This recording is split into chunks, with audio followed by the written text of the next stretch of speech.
ഇന്ന് ഓഗസ്റ്റ് 11 ഇന്ന് നമ്മൾ എങ്ങനെയാണ് ബാങ്ക് നിഫ്റ്റിയിൽ ഇത്രയും നല്ലൊരു മനോഹരമായൊരു ഫോൾ നമ്മൾ ക്യാപ്ചർ ചെയ്തതെന്നാണ് നമ്മൾ ഇന്ന് നോക്കാൻ പോകുന്നത്. അപ്പോൾ നമുക്കൊന്ന് ആ വീഡിയോ ഒന്ന് കണ്ടിട്ട് വരാം. കേട്ടോ, ഞാൻ പറഞ്ഞ പോലെ തന്നെ സെയിം പരിപാടി ടെക്നിക്കാണ്, കൺസോൾട്ടേറ്റ് ചെയ്യുന്നുണ്ട്.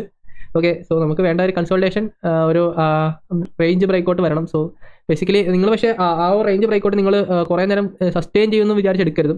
നിങ്ങൾ ഫസ്റ്റ് റേഞ്ച് ബ്രേക്കൗട്ട് അപ്സൈഡിലേക്ക് ആണെന്നുണ്ടെങ്കിൽ ഈ ഒരു ഏരിയ ഗ്യാപ്പ് ഫിൽ ചെയ്ത് മാർക്കറ്റ് തിരിച്ചു വരും. ബട്ട് ഇപ്പോൾ ബാങ്ക് നിഫ്റ്റിയുടെ കൺസോൾട്ടേറ്റ് ചെയ്യുകയാണ്, നിഫ്റ്റിയുടെ ബ്രേക്കൗട്ട് തരിക എന്നുണ്ടെങ്കിൽ നിങ്ങളൊന്നും വിചാരിച്ചോ ചിലപ്പോൾ നിഫ്റ്റി ട്രാപ്പ് ചെയ്യാനുള്ള മൂവ്മെന്റ് ആണ് നടത്തിക്കൊണ്ടിരിക്കുന്നത്. ഓക്കെ, റിജക്ഷൻ ക്യാൻഡിൽ ഇവിടെ ഫോം ചെയ്യുന്നുണ്ടെങ്കിൽ നമുക്ക് ശരിക്കും പറഞ്ഞു കഴിഞ്ഞാൽ ഫർദർ പിന്നെയും മാർക്കറ്റ് ഈ പറഞ്ഞ ഈ ഏരിയയിൽ നിന്ന് ഡൗൺ വരാം. അടുത്ത ലിക്വിഡിറ്റി എവിടെയാണോ നിൽക്കുന്നത് ആ ഒരു ഏരിയ എൻ്റെ കൺസിഡറേഷനിൽ ഈ പിന്നെയും ഡൗണിലേക്ക് ഫോൾ ആകണം എന്നുള്ളതാണ്. ഓക്കെ, ഏറ്റവും കൂടുതൽ ഈ ലെവൽ ബ്രേക്ക് ചെയ്യണം എന്ന് പറഞ്ഞിട്ട് കാര്യമൊന്നുമില്ല. ഇവിടെ ഏറ്റവും കൂടുതൽ SLs ഇവിടെ ഉണ്ടാവും. ഓക്കെ, സോ ഇന്നലത്തെ ആൾക്കാരുടെ SLും ഇന്നത്തെ ഡൗൺ സൈഡ് ബ്രേക്ക് ചെയ്ത് അല്ലെങ്കിൽ ഈ ഒരു സെൽ ചെയ്തവരുടെ SLും എല്ലാം ഇവിടെ കാണും. സോ ഈ ഒരു ഏരിയയിൽ നമുക്ക് ക്രോസ് ചെയ്ത് തിരിച്ച് ക്യാൻഡിലകത്ത് ക്രോസ് ചെയ്യണം. ബെസ്റ്റ് കേസ് സിനാരിയോ ഈ ഏരിയ കൂടെ ടാപ്പ് ചെയ്ത് കഴിഞ്ഞാൽ അത്രയും നല്ലത്. ഇങ്ങനെ ക്ലോസ് ചെയ്താൽ നമുക്ക് ഒരു ഉറപ്പുണ്ട്, നമുക്കത് കൺഫർമേഷനാണ് ശരിക്കും. ഈ ഒരു ഏരിയ വരെ മാർക്കറ്റ് തിരിച്ച് വരും എന്നുള്ളതിൻ്റെ ഒരു കൺഫർമേഷനാണ് ഇങ്ങനെ ഒരു ഫോർമേഷൻ.